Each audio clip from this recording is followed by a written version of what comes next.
আপনাদের কথাগুলো আমরা বলে দেব। জনাব সভাপতি, আজকের এই প্রতিবাদ এবং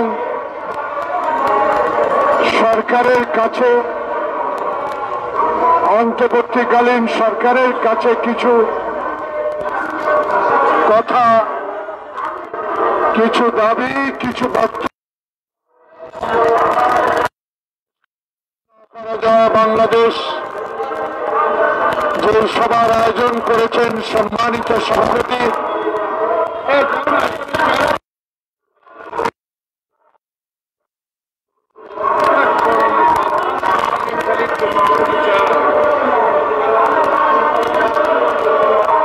উপস্থিত আমার সহযোদ্ধা অ্যাডভোকেট আব্দুল সালাম,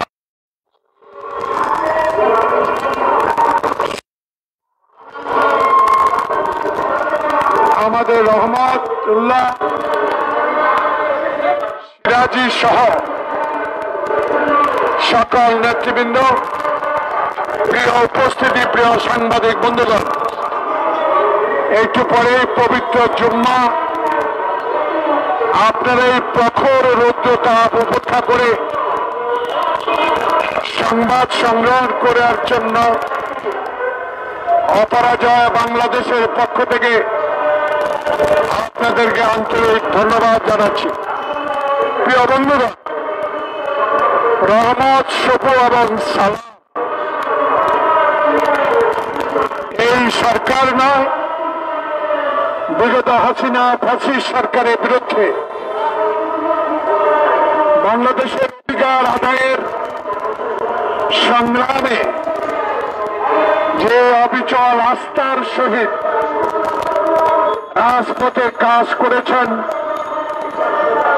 মানুষের সেবা করেছেন, মানুষের দাবি আদায়ের সংগ্রাম করেছেন, আজকে তাদের বক্তব্যে আমি যেইটুকু বুঝতে পেরেছি,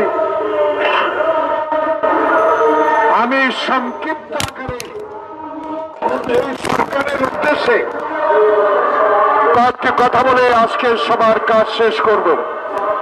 প্রিয় বন্ধুগণ, গত পরশু দেখলাম দুয়েক লোক নিয়ে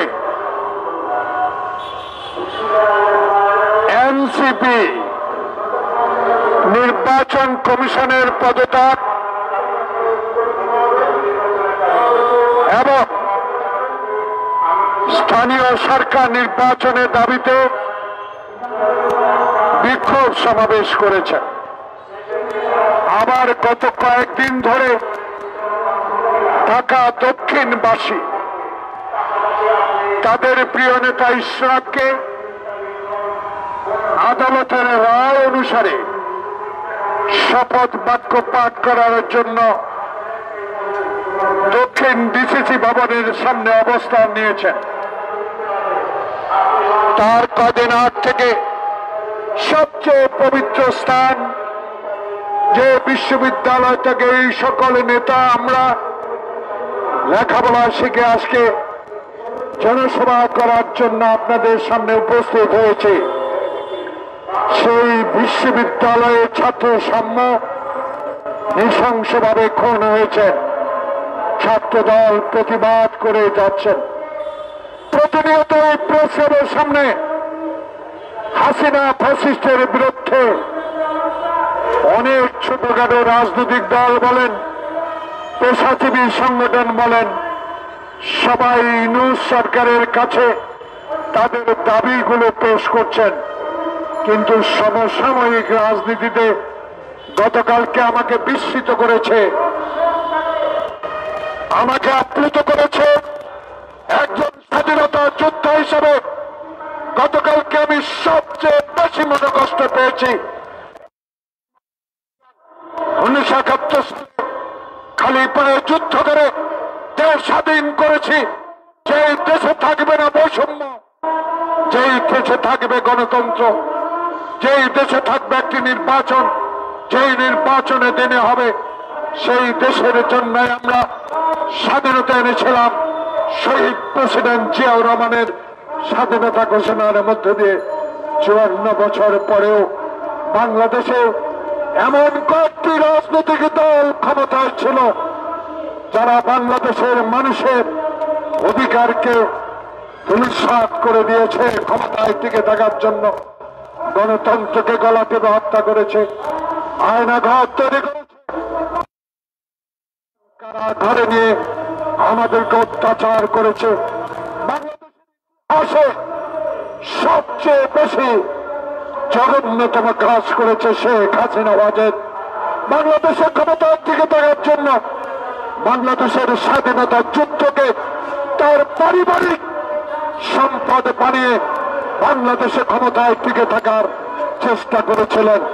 আল্লাহর কি রহমত, সেদিন আমাদের প্রিয় নেতা তারেক রহমানের সুশৃঙ্খল সাংগঠনিক শক্তির মধ্য দিয়ে আমরা সেদিন জুলাই আগস্ট বিপ্লবকে সমর্থন দিয়ে বাংলাদেশে আপনার মতো একজন সচেতন নাগরিক, যিনি বিশ্ব দরবারে আমাদেরকে অহংকারিত করেছেন, আপনি নোবেল বিজয়ী, আপনি ব্যক্তিগত ইউনুস নয়, বাংলাদেশের 18 কোটি মানুষের ডক্টর মোহাম্মদ ইউনুস। কিন্তু গতকাল আমি বিস্মিত হয়েছি, আপনি নাকি, আমি পত্রিকায় দেখেছি, কতটুকু সত্য আমি জানি না, আপনার এনসিসি নেতাকে বলেছেন আমার পদত্যাগ করা ছাড়া কোনো উপায় নাই। কতটুকু সত্য আমি জানি না। আমি ইউটিউব, পত্রিকা, টেলিভিশন, আমার মনটা বড় খারাপ হয়েছে। এই জন্য আপনাকে কি জন্য বসিয়েছিলাম, আপনাকে কেন বসিয়েছিলাম? 9 মাস আপনি কি সেই পথে এগুতে পেরেছেন? পারেন নাই। না পারার কারণ আমরা জানতে চাই, না পারার বিষয় আমরা জানতে চেয়েছি। গতকালকার দল থেকে আমাদের স্ট্যান্ডিং কমিটির সিনিয়র সদস্য ডক্টর মোশাররফ হোসেন কি দুঃখে 3 জনের পদত্যাগ চেয়েছেন। তার দুঃখটা এই, আমরা তো চাই না আপনাদের পদত্যাগ, আমরা তো আপনাদের বসিয়েছিলাম। বাংলাদেশের মানুষ যে জন্য আন্দোলন করেছে, একটি নির্বাচনের জন্য 9টি মাস অতিবাহিত হলো, কেন এখনো নির্বাচনের মেয়াদ দেওয়া হচ্ছে না? তাই আজকে কাদের পরামর্শে, সোনা পরামর্শে, কাদের কাম কোথায়, এখনো নির্বাচনের তফসিল ঘোষণা করা হয় নাই। তাই আমাদের দল বাধ্য হয়ে বলেছে আপনাদের 3 জনের আগেই পদত্যাগ করতে হবে। খলিলুর রহমান সাহেব কোন রাজপথে মিছিলে ছিলেন? এই সালাম রহমত, আপনারা কি দেখেছেন খলিলুর রহমানকে কোনদিন বাংলাদেশের রাজনৈতিক অঙ্গনে গণতন্ত্রের জন্য, ভোটাধিকারের জন্য, মানুষের সেবার জন্য এগিয়ে এসেছেন? এমন কথাটি উনি বলেন, যেই কথাটি বাংলাদেশের মানুষ গ্রহণ করে না। আপনি তারেক রহমানের সাথে তুলনা করাটা, আপনি যেই কাজটি করেছেন, বলেছেন অন্যায় গঠিত কাজ। তারেক রহমান স্বাধীনতার ঘোষকের সন্তান, তারেক রহমান সেক্টর কমান্ডারের সন্তান, তারেক রহমান বাংলাদেশের সাবেক সেনা প্রধানের সন্তান, তারেক রহমান বাংলাদেশের বহুদলীয় গণতন্ত্রের প্রবক্তার সন্তান, তারেক রহমান আপসের নেত্রী খালেদা জিয়ার সন্তান। তার সাথে তুলনা করে আমাদেরকে মনে কষ্ট দিয়েছেন। আপনার অহংকার আপনার কাছে থাকুক। বাংলাদেশের রাজনীতির ইতিহাসে জাতীয়তাবাদী শক্তি যে আন্দোলন সংগ্রামের মধ্য দিয়ে বাংলাদেশের মানুষের অধিকার প্রতিষ্ঠার জন্য আজও টিকে আছে, তারই ভারপ্রাপ্ত চেয়ারম্যানকে আপনি যে তুলনা করেছেন, অবিলম্বে আপনার এই কথা প্রত্যাহার করে নিতে হবে। প্রিয় বন্ধুগণ, দেশে যেন একটু অস্থিরতা লক্ষ্য করা যাচ্ছে। এই অস্থিরতার মূল হোতা কারা? এই অস্থিরতা সৃষ্টি কারা করছেন? কারা নির্বাচনকে দেরিতে করতে চাচ্ছেন? এই বিষয়গুলো তো আমরা আপনার মতো মহান ব্যক্তির কাছে জানতে চেয়েছিলাম। আপনি নাকি বলেছেন জুলাইতে নির্বাচন হবে। জুলাই হবে না, ডিসেম্বর হবে। রোড ম্যাপটা দিলেই তো যারা আন্দোলনে ছিলাম, যারা হাসিনার আমলে আয়না করেছিলাম, যারা আন্দোলন করে লক্ষ লক্ষ মামলা খেয়েছেন, তারা আপনার সাথে বসতে পারত। কিন্তু এখনো তো নির্বাচনের ম্যাপটা ঘোষণা করলেন না। তাই আমাদের সন্দেহ, তাই মনে করি এই অস্থিরতার কারণ আপনারা যদি সৃষ্টি করে থাকেন, তাহলে অস্থিরতার জন্য বাংলাদেশ জাতীয়তাবাদী দল কোনোদিনও দাবি কোনোদিনও গ্রহণ করবে না। খাওয়া দিতে পারবেন না, কারণ আমরা তো আপনার কাছে নির্বাচন চাই। সংস্কার করেন, এমন সংস্কার করেন না যে সংস্কারের মধ্য দিয়ে হবে চট্টগ্রামের বন্দর অন্যের হাতে চলে যাবে। এমন সংস্কার করেন না যে সংস্কারের মধ্য দিয়ে ষড়যন্ত্রকারীরা নির্বাচনকে বিলম্বিত করে আপনাকে অস্থির করে তুলবে।